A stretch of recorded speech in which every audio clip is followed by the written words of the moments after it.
Question देख सकते हैं हमारे पास प्रश्नावली 2.1 का बेसिक कंसेप्ट है। एक घातीय बहुपद का उदाहरण दे। ध्यान दीजिएगा, कौन घातीय मांगा है? एक लिख दीजिए। यहाँ पे कौन घातीय है?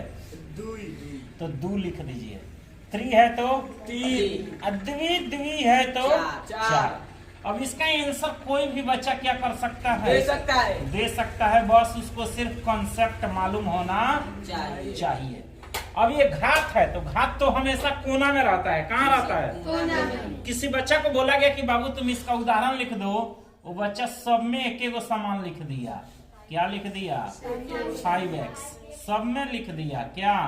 5x। लेकिन बोला गया कि तुम तो ये पद लिखे हो। पद है कि नहीं? घात तो इसमें है, ये नहीं है? घात है। अब देखिए, एक घातीय है तो यहाँ पर एक दे देंगे। समझ में आ गया? घात में। यहाँ द्विघातीय है तो यहाँ पे क्या दे देंगे?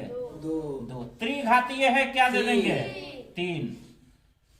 द्विघातीय है, क्या दे देंगे? 4। कितने बच्चों को समझ में आ गया? फाइनल। अब ये कितना भी बड़ा हो सकता है। जैसे देखेंगे 4 + 2x² + 3x³। लेकिन घात 4 है तो 4 का ही मान्य होगा इसमें, जो सबसे ज्यादा होगा। समझ में आया कि नहीं? द्विघातीय बहुपद का ये उदाहरण है। देख सकते हैं, ये बेसिक कॉन्सेप्ट है। देखेंगे हमारे पास ये जो क्वेश्चन जो दिया गया है, ठीक है, क्या दिया गया है बाबू? क्वेश्चन हमारे पास ये दिया गया है। आप लोग इसको देख भी सकते हैं। देखने के लिए ही दिया गया है कि बनाने के लिए दिया गया है? ये बेसिक कॉन्सेप्ट आपको पढ़ाया जा रहा है। कौन सा कॉन्सेप्ट है? ऐसे अगर क्वेश्चन अगर आप नहीं पढ़िएगा तो आपसे 2.1 का क्वेश्चन नहीं बनेगा। कर एक पदी, कई गो पद है जी इसमें?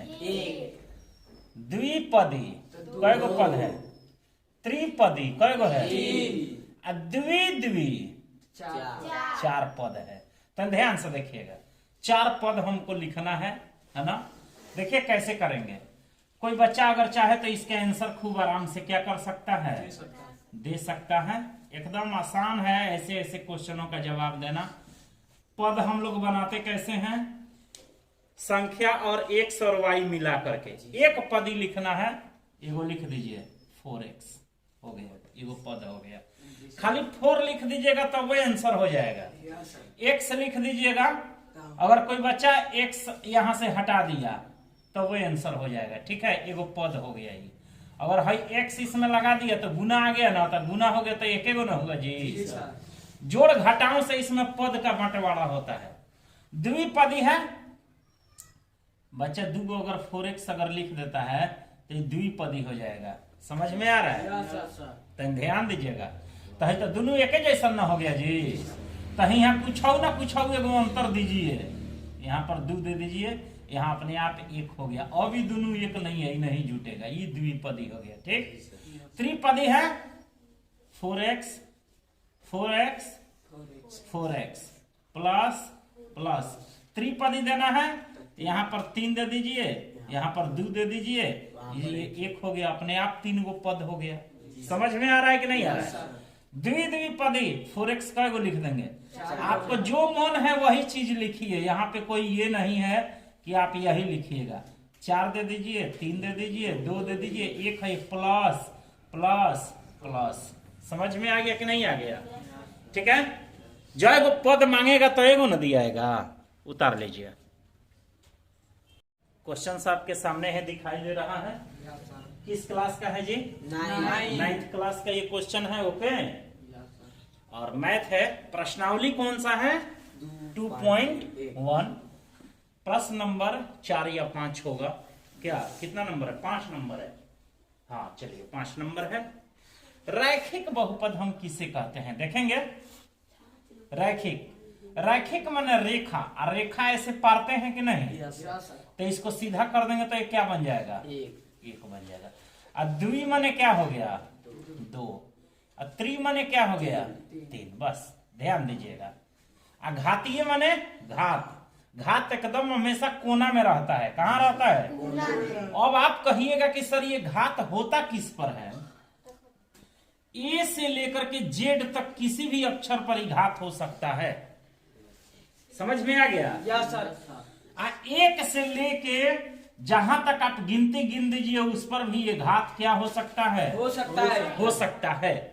लेकिन बहुपद का पहचान हम तभी करेंगे जब ए से लेके जेड तक वाले घात को हम देखेंगे। ठीक है, अब यहां पर देखिए, हमने आपसे बोला ये ए के ऊपर क्या लिखा हुआ है? क्यू। 3 है, तो ये त्रिघातीय हो गया। समझ में आ रहा है कि नहीं आ रहा है? अगर इसी 3 को मिटा के अगर हम यहाँ पर 2 लिख दें तो ये क्या हो गया?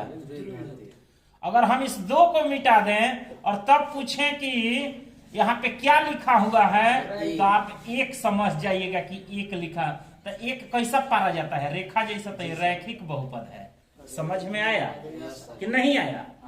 चलिए, आपसे हम अब पूछना चाहते हैं, ये कौन सा घातीय है? त्रिघातीय।